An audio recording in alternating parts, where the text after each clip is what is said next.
This lesson is on circles and line segments. So we're going to start by talking about some basic circle terminology. The radius of a circle extends from the center to a point on the circle. The diameter of a circle extends all the way across. The diameter is also known as a chord. A chord is a point that touches the circle on its endpoints are on the circle itself. So that would be a chord. The longest possible chord on any circle would be its diameter. A secant is a line that goes through the circle in two places. So it intersects the circle in 2 points, or at 2 points. And a tangent just touches the circle at 1 point. So here we have our radius. Here we have our secant, our tangent, and that would be a chord. So there's our basic circle terminology. So we want to look at some relationships between chords in this particular circle. So we're gonna call this 10. That's going to be 5. I'm going to call this not drawn to scale, but that's okay, 25, and we're going to call that 2. So if we were doing this as an investigation in class, I would have you measure these segments here. So I would have you measure this to see that that's 10. I'd have you measure this segment to see that that's 5. I'd have you measure this segment to see that that's 25, and this segment to see that that's 2, and then ask you to look for a relationship between this pair of chords within this circle. So if you notice, 5 times 10 is equal to 50. 2 times 25 is also equal to 50. And that's not just a coincidence. When you have 2 chords that intersect one another, the product of each of the segments for each chord, the products are equivalent to one another. So if we called this little piece A, B, C, D, we can say that AB is equal to C times D. So this segment times this segment is equal to this segment times this segment. Well, what can we do with that information? Well, if you know, say for instance, that this side is 8 and this side is 5, or this segment is 8, this segment is 5, this segment is X, and this segment is 10, using this information, we can determine what this value of X actually is.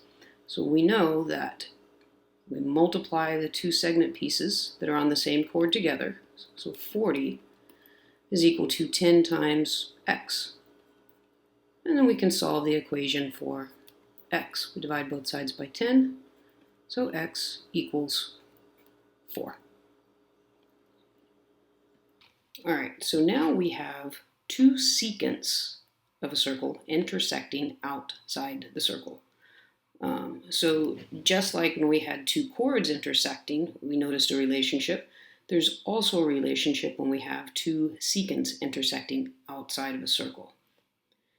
This segment here, which I'm going to go ahead and just label each of these. This is segment AB. We're going to call this C. We'll call this D. And we'll call this E.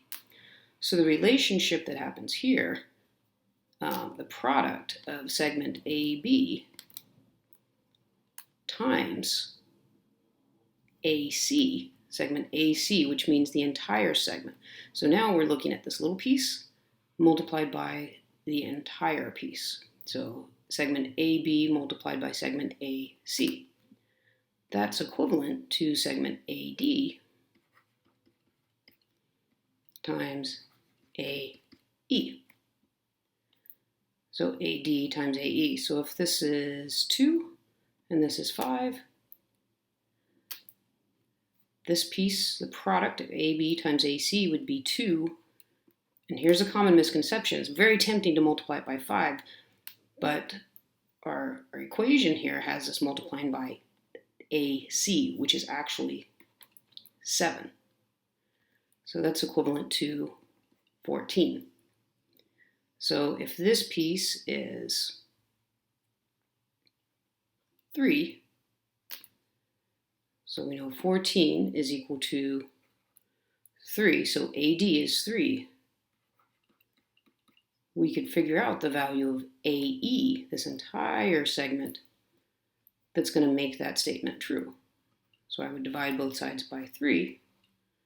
So AE would be equivalent to 14 over 3, which is roughly, let's see, 4 point, let's go ahead and do that out. 3 into 14 goes 4 times 12, remainder of 2. So 4 2/3. So 4.67. So that means this whole piece is equal to 4.67, which means DE would be equal to 1.67. Okay, let's look at another one of those.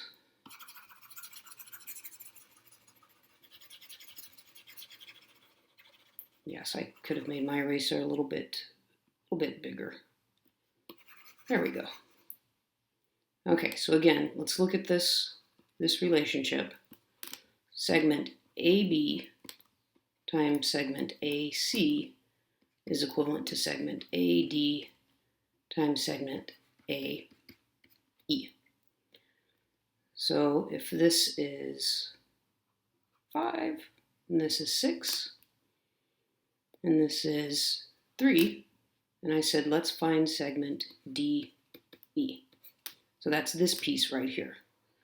Well, with our equation here, we have the product of AD times AE. So if we go ahead and find AE, we can use that information to help us find DE.